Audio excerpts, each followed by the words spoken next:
त्यांनी 6 थराची सलामी दिलेलीच आहे। आता दहीहंडी फोडण्याचा प्रयत्न करतायत, तरी टाळ्यांनी त्यांचं स्वागत करायचं आहे। सगळ्यांनी टाळ्या वाजवून त्यांना प्रोत्साहन द्यायचं आहे। ताली बजा के उनको प्रोत्साहन दीजिए। बोलो बोल बजरंग बली की बोल, अरे बोल बजरंग बली, अरे बोल बजरंग। 1 थर 2 थर 3 थर 4 थर,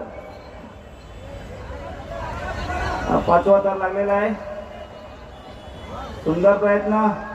आणि हा गोविंदानी दहीहंडी खूप आमची कठोर झाली।